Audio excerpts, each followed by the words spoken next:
एक प्रश्नकर्ता ने प्रश्न किया कि हम प्रायः बहुत महापुरुषों को देखें कि बहुत बुरा कष्ट भोगना पड़ता है संतों को, ऐसा क्यों?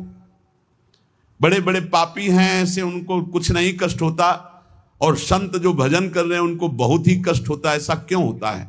ऐसा इसलिए होता है, उसके दो कारण होते हैं। पहला तो इतने करुणा में होते हैं कि वो अपने जनों के आगामी प्रारब्ध को देख लिया और वो जान भी नहीं पाया और प्रारब्ध को घसीट कर अपने शरीर पे डाल लिया और भोग लिया। इतना करुणा में हृदय होता है कि अनंत माताओं का हृदय भी उतना करुणा में नहीं होगा। कोई जान नहीं सकता इस बात को। वो देखा कि हमारे अमुक जन पर प्रारब्ध का आक्रमण होने वाला है, तो प्रारब्ध तो मिटाया नहीं जा सकता, भोगा जा सकता है, तो आओ हम भोगने के लिए तैयार हैं, और वो उनके प्रारब्ध को ले लेते हैं।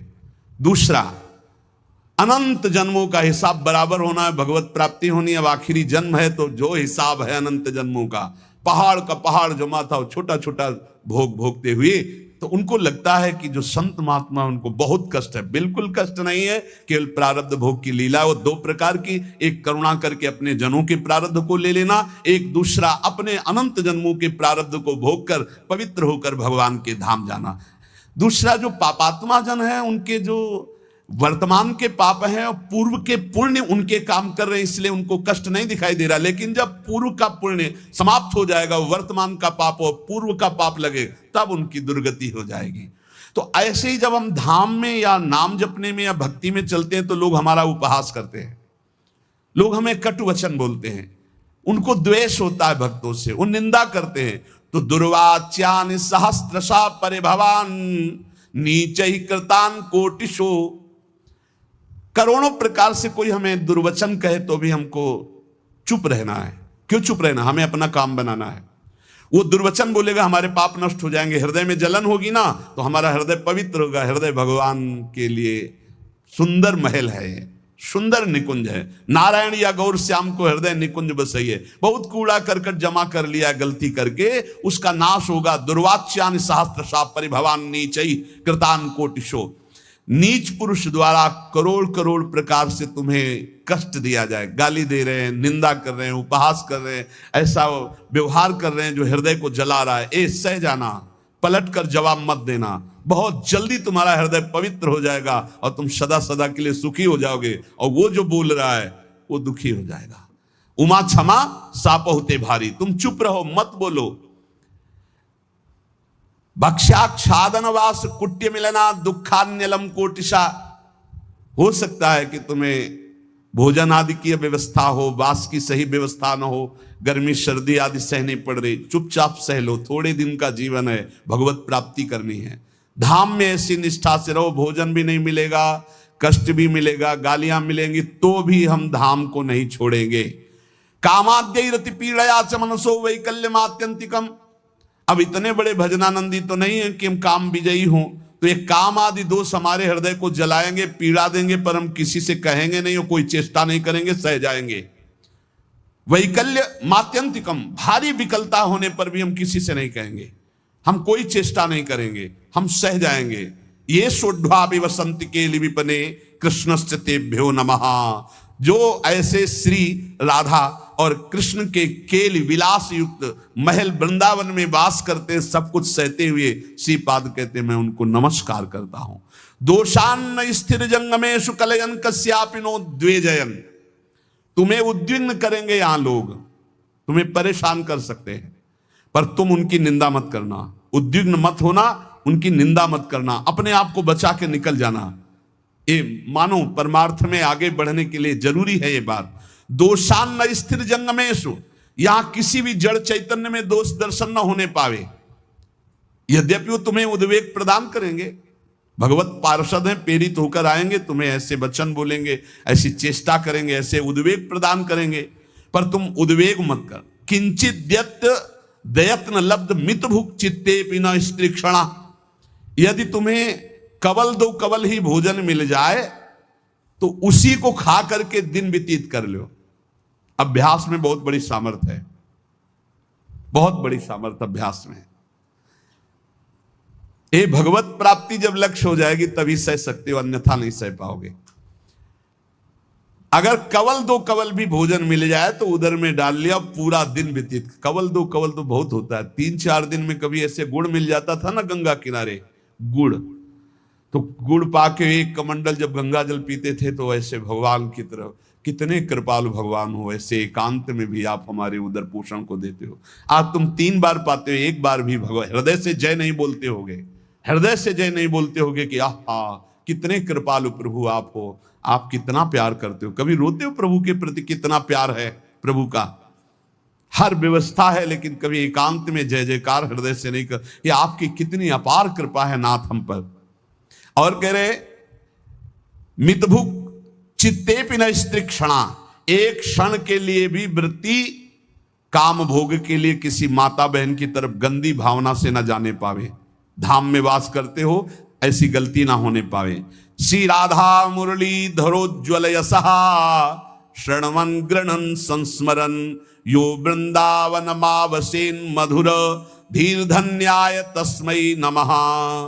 जो हर समय राधा मुरलीधर का निरंतर नाम जप करता है, यशोगान करता है, किसी माता बहन की तरफ काम भाव से एक क्षण भी नहीं देखता है, थोड़ा कवल 2 कवल मिल जाए उसी से काम चला लेता है, रात दिन भजन में है पर लोग उसे गाली देते हैं, लोग उसको दुर्वचन बोलते हैं पर वो कुछ नहीं बोलता, सह जाता है। तो श्रीपाद कह रहे हैं धन्याय तस्मै नमः, वो धन्य हो गया, मैं उसे नमस्कार करता हूं। ऐसा हमारा जीवन श्रीधाम वृंदावन के प्रति समर्पित हो। भावना कभी मिथ्या या कल्पना नहीं होती। उपासक को भाव से ही रसास्वादन मिलता है। भावोत्सवेन भजताम रसकाम धेनुम तम राधिका चरण रेणु माम स्म। यदि भाव नहीं उत्पन्न हुआ तो अभी जीवन सुन। साधना की अवस्था में आपको लाभ मिला है क्या? भाव। भाव साधु को, साधक को, भक्त को, उपासक को उपलब्धि हुई है तो क्या उपलब्धि हुई? भाव। जैसे ज्ञान मार्ग में भी भाव है, ब्रह्म भाव, भगवत भाव में है सखा भाव, दास्य भाव, वात्सल्य भाव, गोपी भाव, सहचरी भाव, भाव की प्राप्ति होना। श्रद्धाहीन, मिथ्याचारी, मनमानी आचरण करने वालों को भाव का परिचय ही नहीं है, जानते ही नहीं कि भाव क्या है। सच्ची मानिए, जिस दिन आप भाव में डूबने लगेंगे आपको कहीं जाने आने की जरूरत नहीं। यहां के ठाकुर का दर्शन नहीं हुआ तो विश्व में कहीं भी दर्शन करे और शांति नहीं मिलने वाली। इसलिए जो भगवत कृपा पात्र होते हैं अंतर में घुसना प्रारंभ कर देते हैं, अंतर्मुख होकर के अपने हृदय देश के ठाकुर के दर्शन की चेष्टा करते हैं। हृदय के भगवान का साक्षात्कार हो गया तो सर्वत्र होगा, और सर्वत्र घूमे आओ, हृदय के ठाकुर का साक्षात्कार नहीं तो कुछ हाथ नहीं लगेगा। करके देख लो, मन चराए आओ, मन को घुमाए आओ, आंखें चराए आओ, लेकिन हृदय के ठाकुर का साक्षात्कार नहीं हुआ तो विश्राम नहीं मिलेगा। देखो ये भाव राज्य है, इसमें स्थूल से सूक्ष्म, सूक्ष्म से सूक्ष्मतर और सूक्ष्मतर से सूक्ष्मतम में प्रवेश होता है। ये दिव्य भावना का लोक है। स्थूल, सूक्ष्म, कारण, भाव, चिन्मय, 5 भेद है। पहले स्थूल भाव बनता है। कैसे? शरीर से प्रकट सेवा में खूब तन्मयता, शरीर से जैसी आज्ञा हुई जहां हमें खड़ा कर दिया गया वही शरीर प्रधान।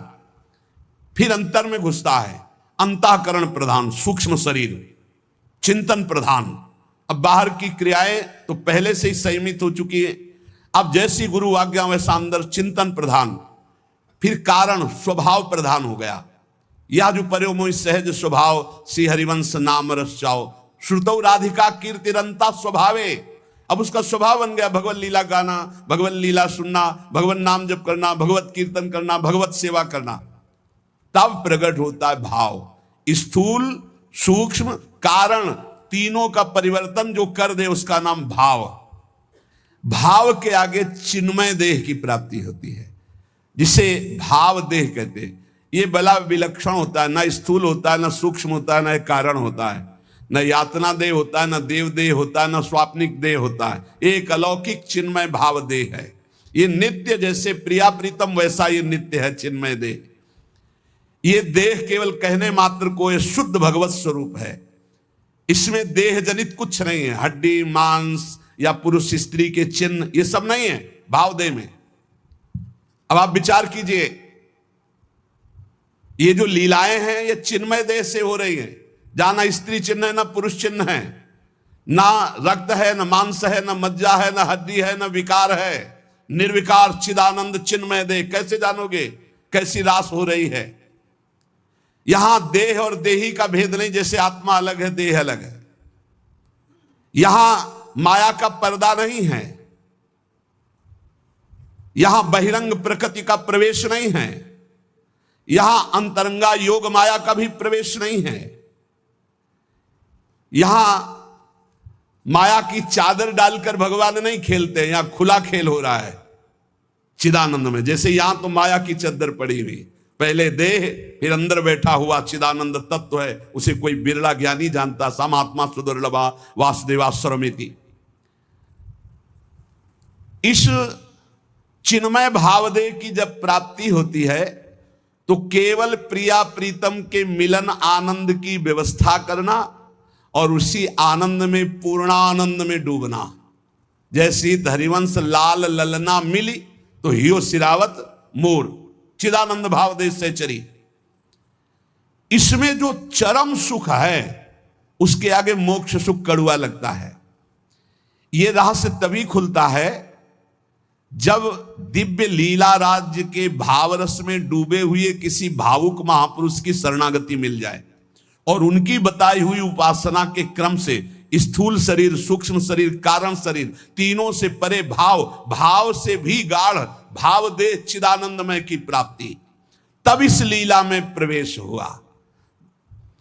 प्रभु की प्राप्ति के अनेकों निश्चित मार्ग सत्य हैं जो मोक्ष प्रदान करते हैं, प्रेम भी प्रदान करते हैं, परंतु ये कुछ विलक्षण है। लीला संदोह में प्रवेश करने के लिए सखी भावापन्न होना ही पड़ेगा। देखो, जब नारद जी ने हठ किया कि मुझे आपकी ब्रजलीला रास देखना है, तो उनको नारद जी से गोपी बनना पड़ा। अर्जुन जी को भी गोपी बनना पड़ा। भगवान शंकर जी ने जब चाहा तो इनको भी गोपी बनना पड़ा। ब्रज लीला के रास में अर्जुन को, नारद जी को, भगवान शंकर को गोपी बन करके प्रवेश दिलाया। लेकिन नवनिवृत्त निकुंज में तो सहचरी भाव के बिना प्रवेश। तीन गोपिन ते दुर्लभ माई, नित्य विहार सहज सुखदाई। यहां धाम, परिकर, खगमृग पशु पंछी सब चिदानंद। यहां दो नहीं, सब एक है। प्रिया, लाल, खग, मृग, पशु पंछी, वृंदावन, सहचरिया, सब का सब एक ही परम तत्व, हित, प्रेम। प्रेम, ये प्रेम का वैभव। इस नित्य परिकर में भावदेह से सम्मिलित हुआ जाता है। भावदेह के बिना रास और विलास ये परम गुह्य रहस्य है, इसे कोई नहीं जान सकता। ये तर्कों के द्वारा, विद्वता के द्वारा, शास्त्रों के द्वारा प्रमाणित नहीं किया जा सकता, क्योंकि जितने प्रमाण दोगे सब योग माया के अंतर्गत होंगे। योग मायातीत, पहले तो मायातीत, मलिन त्रिगुण माया, सतोगुण, रजोगुण, तमोगुण, फिर इससे भी विशुद्ध जो योग माया है उसके ऊपर जब जाओ तब नवनिवृत्त निकुंज का रस। न लोक संग्रह है, न जगत के प्राणी हैं, न जगत की भावनाएं हैं, न जगत का भोग है। एक अलौकिक दिव्य धाम नवनिवृत्त निकुंज, जहां एक से भिन्न कुछ भी नहीं, ना लोक, ना जगत, ना प्राणी, न वस्तु, न सूर्य, न चंद्रमा, न शरीर, सब चिदानंद, सब प्रेममय। वृंदावन प्रेममय, खगमृग पशु पंछी प्रेममय, यमुना जी प्रेममय, प्रियालाल प्रेम के खिलौना दो खेलत है प्रेम। प्रेम प्रेम प्रेम। और चिदानंद देह को सुन चुके हैं आप, निर्विकार स्त्री पुरुष चिन्हों से रहे। चिदानंदमय देह तुम्हारी, विगत विकार जान अधिकारी। नित्य दिव्य रसमयी रासलीला का रहस्य ये माया मुग्ध मानव किसी भी तरह से नहीं जान सकता। हृदय में जब तक कोई भी वासना है तब तक प्रियालाल को कोई नहीं जान सकता। रास के ज्ञान को जानने के लिए ब्रह्मज्ञानी भी नहीं परिपूर्ण है कि ब्रह्म ज्ञान हो गया तो रास का ज्ञान उसे हो जाएगा। बड़ा खींचातानी करके कहते हैं आत्मविलास हो ऐसा, ये अलग देश है। अगर एक खींचातानी वही ज्ञान से होता तो परम ज्ञानी जो महान पुरुष श्री सुखदेव जी हैं वो सीधे आत्मविलास का वर्णन करते। जगत के विषयों से त्याग वैराग्य उपरति, मोक्ष सुख का त्यागी, वो रस का अधिकारी जो पुरुष होता है उसकी स्थिति का वर्णन करते हुए कहते हैं जहां किंचन मात्र भी मैं का ख्याल ही नहीं रह गया। देखो, रास में प्रवेश पाने वाले भाव देह को प्राप्त हुए महापुरुष की स्थिति कैसे होती, वो देख रहा है मेरे द्वारा होता जो कुछ करते वो सारा भगवान, मैं न रहा मेरा न रहा, करता कौन कहां अभिमान, ढांचा एक बना रखा है अपने से ही अपने काम, नियमित सब चलते कल पुर्जे होती दिखती क्रिया तमाम। केवल ढांचा दिखाई दे रहा है, अंदर सिर्फ भगवान बैठे हुए हैं। अब जो कुछ हो रहा है वो सिर्फ भगवान कर रहे हैं। ढांचा दिखाई दे रहा है व्यक्ति का, और अंदर बैठा है परमात्मा, वही सब कुछ करा रहा है। तुमने जो कहलाया मुझसे वही कहा मैंने अविकल, तुमने जो करवाया मुझसे वही किया मैंने निश्चल, तुमने जो सिखलाया मुझको सीखा मैंने वही सकल, तुमने जो दिखलाया मुझको देखा मैंने वही अकल। ये जो कुछ भी कहा क्रिया सीखा देखा मैंने प्रीतम, सो सब तुमने ही अपने में अपनी की लीला उत्तम। तुमने जो कहलाया मुझसे वही कहा मैंने अविकल, तुमने जो करवाया मुझसे वही किया मैंने निश्चल। ये उस जो भावदेव को प्राप्त हो रहा है, किंचन मात्र हम नहीं रह गया, वो देख रहा है प्रभु करा रहे हैं। मन मति कैसे होते मुझ में जब मैं ही हूं नहीं स्वयं, बना तुम्हारा सुख सदन तुम्ही से रहते हरदम। मन बुद्धि चित्त हम सब कुछ आपने अपहरण कर लिया, अब कार्य तो आपके द्वारा हो रहे हैं। ओ शब्द में त्रुटि हो सकती, हाईजैक कहते, हाईजैक कहते, कर लिया हाईजैक भगवान ने, पूरा सिस्टम हाईजैक कर लिया। मन बुद्धि चित्त अहंकार इंद्रियां सबको भगवान ने, अब वो दिखाई दे रहा है केवल ढांचा करता हुआ, लेकिन क्रिया। किसी ने प्रश्न किया था कि आपको मन परेशान करता है जैसे हम लोगों को परेशान करता है? था, परेशान करता था जब मेरा मन था, तब जब मेरा मन था तब परेशान करता था, और जब उनका मन हो गया तो अब आनंद देता है, परेशान नहीं करता है, अब आनंद देता है। क्या स्थिति होती है? मेरे मन में नित प्रविष्ट रहे ईश्वर का मन करता काम, ईश्वर के मन के ही होते उदय दिव्य संकल्प ललाम। अब जो मेरा मन था उसमें ईश्वर का मन आकर बैठ गया। अब जो संकल्प विकल्प हो रहे हैं, अब जो क्रियाएं हो रही, जो भी बात हो रही, जो प्रश्न उत्तर हो रहे, जो चेष्टा हो रही, वो ईश्वर के द्वारा हो रही, वो किसी जीव के द्वारा नहीं हो रही। जीव के द्वारा किसी का परिवर्तन नहीं होता, ध्यान रखना। जो इसमें मैं था उसका अपहरण कर लिया गया, और उस मैं पे जो मैं है वो बैठ गया, अब अपना कार्य वो कर रहा है। रहा न मेरे मन में कुछ भी ईश्वर के मन के अतिरिक्त, रहता सदा इसी से वो मधुरमय भगवद रस से अभिषिक्त। अब मेरा मन नहीं रह गया, अब प्रभु के मन ने हमारे मन पर पूरा का पूरा अधिकार करके बैठ गया। तो प्रेम रस अभिषिक्त मन, सूखे मन में काम क्रोध लोभ मोह मद मत्सर होते, भगवत रस से अभिषिक्त मन में नहीं होते। परेशान भूखा आदमी करता है, तृप्त आदमी तो आराम करता है। अब श्री राधा जुग चरण निवास, अब तृप्त हो गया, अब इसके भागने की जगह नहीं बची है। मेरे मन को नित्य बनाए रखते प्रभु निज मन का यंत्र, करते उससे अपने मन की मनमोहन वे परम स्वतंत्र। रहा न कोई मुझ में करने वाला अब शुचि अशुचि विचार, अंतर्द्वंद मिट गए सारे मिटे मोह के सभी विकार। एक ने कहा कि हमने आपको जान लिया। नहीं भाई, नहीं जान सा है। छाती से लगे रहो फिर भी नहीं जान पाओगे, छाती से लगोगे फिर भी नहीं जान पाओगे, वचन से लग जाओगे तो जान जाओगे, वाणी को पकड़ लो उसके अनुसार चल दो तो जान जाओगे, नहीं जान पाओगे। प्रभु के मन में निज को खोकर मन हो गया अमन मेरा, उठा असत आशा तृष्णा का ममता का सारा डेरा। अमना हो गया मन, कुछ नहीं चाहिए।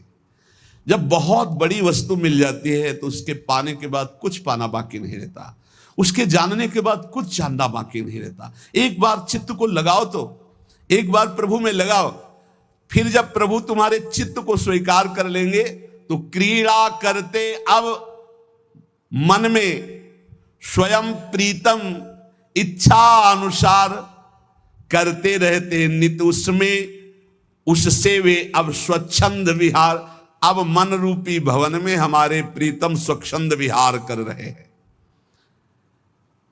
जितनी भी मलिनताएं थी, जितनी भी इच्छाएं थी, वो प्रभु से विमुख होने के कारण, और जब प्रभु पधारे मन में सब अपने आप खत्म। क्रियाएं वैसे ही हो रही। मेरा जो कुछ था सब ही पर हुआ, एक उनका अधिकार, वे ही अब सब कुछ बने। प्राण हृदय मन प्राणाधार। भगवत प्रेमी महात्मा के प्राण कौन? प्रभु। मन कौन? प्रभु। तो प्राणाधार कौन? प्रभु। हृदय कौन? प्रभु। स्वयं प्रभु बन जाते। रहे कहीं भी कैसा भी यह देह पांच भौतिक सविकार, सविकार, मैं उनमें वे मुझ में, वे मैं नित्य निरंतर एकाकार। ये भावदेह में पहुंचने की स्थिति है। मेरे द्वारा बोल रहे हैं केवल मेरे श्री भगवान, मेरे द्वारा छेड़ रहे हैं वे मीठी मुरली की तान। मेरे जीवन में अब तो एकमात्र उनका ही स्थान, अतः उन्हीं का होता मुझ में क्रिया नित्य क्षुद्र महान। क्रिया क्षुद्र हो या महान हो, वे उन्हीं भगवान से हो रही। अब मैं मेरा कहीं अस्तित्व तो नहीं रह गया। इस स्थिति में भाव का प्रादुर्भाव हो जाता है और भाव देह की प्राप्ति हो जाती है। तो कह रहे इस लोक में आराध्य देव से भिन्न कहीं भी जिसकी ममता नहीं है, उसके लिए कोई संसार नहीं है, उसके लिए कोई प्राणी नहीं है, यहां तक कि अपना भी अस्तित्व नहीं रह गया। देखो साधना को समझिए, अपना भी अस्तित्व नहीं रह गया। तब वो नित्य दिव्य रास लीला का रहस्य उसके हृदय में स्वयं प्रकाशित हो जाता है। ये माया मुग्ध मानव अपनी बुद्धि लड़ाकर रास को समझना चाहे तो कदापि नहीं। कौन अधिकारी है? बोले जिसका इस लोक में कोई भी नहीं है, अपनी ममता कहीं नहीं है, जगत में पूरे ना कोई प्राणी पदार्थ में, यहां तक कि अपना भी अस्तित्व खो गया, वो रास का अधिकारी। इसीलिए कई बच्चा के पेट, बच्चा बन जाओ, आचार्य शरणागत हो जाओ, स्थिति वो प्रदान कर देंगे। हृदय में जब तक थोड़ी भी वासना का अंधकार है, वो इस रास के ज्ञान से आलोकित नहीं हो सकता है। जगत के विषयों से त्याग वैराग्य उपरति के अनंतर रसिक महापुरुष की विशिष्ट कृपा, तब वो रास रहस्य का ज्ञाता होता है। श्री श्यामा श्याम की किंचित कृपा से रहस्य प्रकाशित होता है। ये लोक लोक नहीं रह जाता, मृत्यु लोक नहीं रह जाता उसकी दृष्टि में, ये सब दिव्य वृंदावन हो जाता। कहीं भी हो रहे उसकी दृष्टि वृंदावन में ही रहती। उसका दिव्य रास लोक अलग अलौकिक उसके नेत्रों में छाया रहता है। हमारा हृदय तो वासना से ग्रस्त है, दिव्य लोक की बातों पर विश्वास ही नहीं है, पाप की तरफ ही आकर्षण है, यही सुख दिखाई दे रहा है, इस माइक जगत को ही सत्य मान रहे हैं। अरे अभी माइक जगत को त्याग करके योग माया के आवरण को भेद करके आगे बढ़ना। रास में जहां श्री श्यामा श्याम व्यवधान रहित अद्भुत रास रंग में मगन है, ये माया का आवरण और योग माया का आवरण हटे बिना वहां प्रवेश नहीं होता है।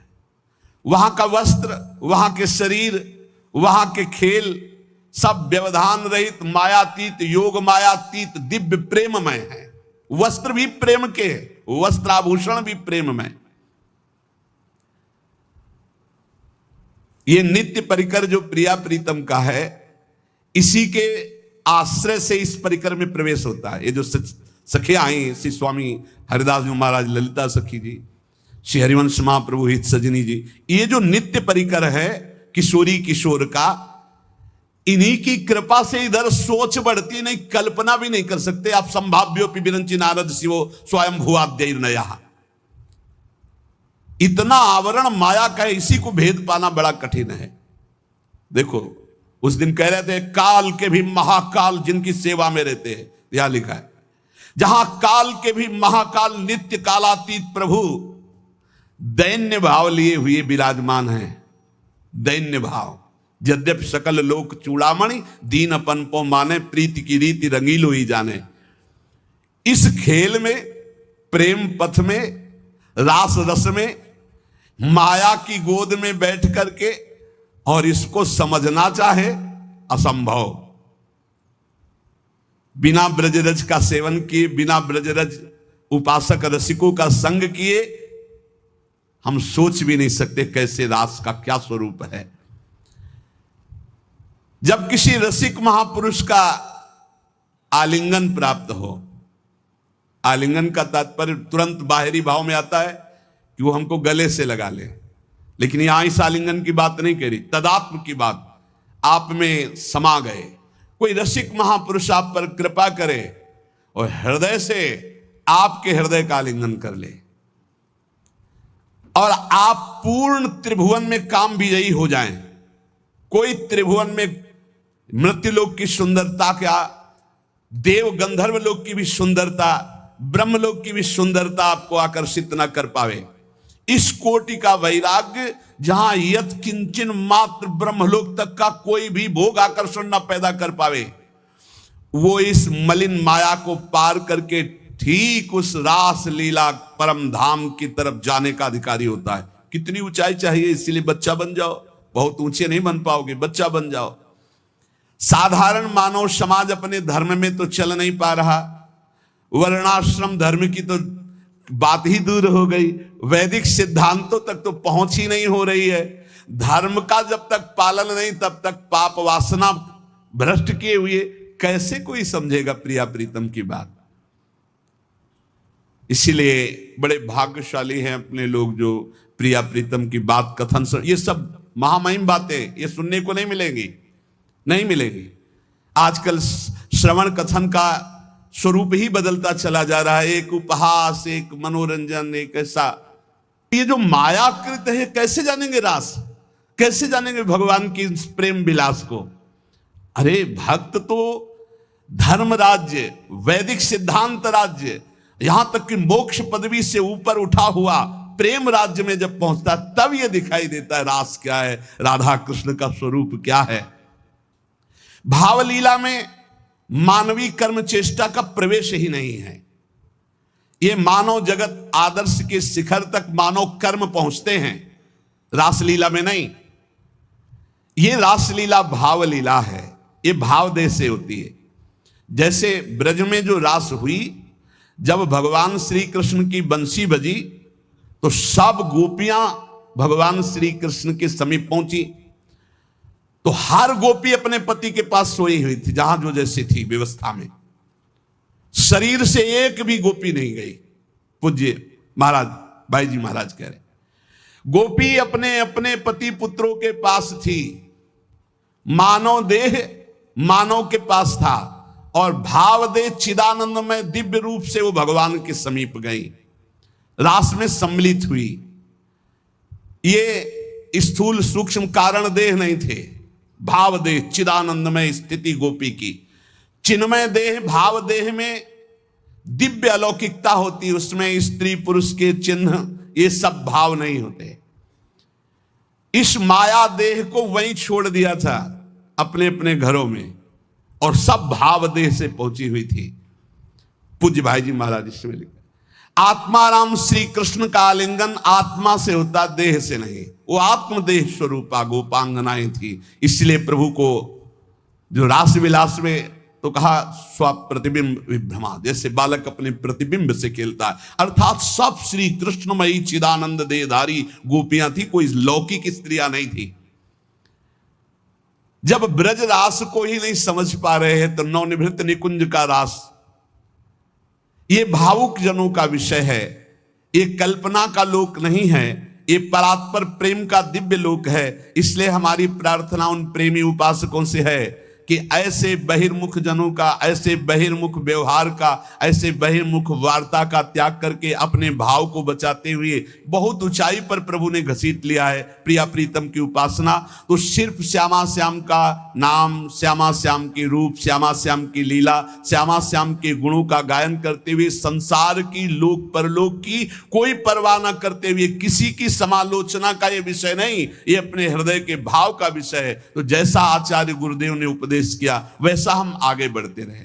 पूज्य श्रीपाद प्रबोधानंद जी महाराज, यदि आपको वृंदावन का वास मिल गया है, वृंदावन आने को मिल गया है, अब यहां आपको कोई कटुवचन बोलता है, आपके साथ दुर्व्यवहार करता है, तो आपको पवित्र किया जाता है। निरंतर नाम जप करें और जो भाव में झांकी आ रहे उसे कल्पना मत मानो। बहुत रोमांचित हो कि प्रभु पधारे, प्रियालाल हमारे ध्यान में आ रहे, और जैसा तुम्हारा गाढ़ ध्यान होता जाए, किसी से कभी कहना मत कि स्वप्न में भगवान आए हैं या हमारे ध्यान में भगवान आए हैं, आज तो हमने ऐसा अनुभव किया, वैसे कुछ मत बोलो। परमार्थ की अनुभूतियां छुपाने से आगे बढ़ती हैं, अगर हम जरा भी बोल दिए तो उसी दिन से बंद हो जाएंगी।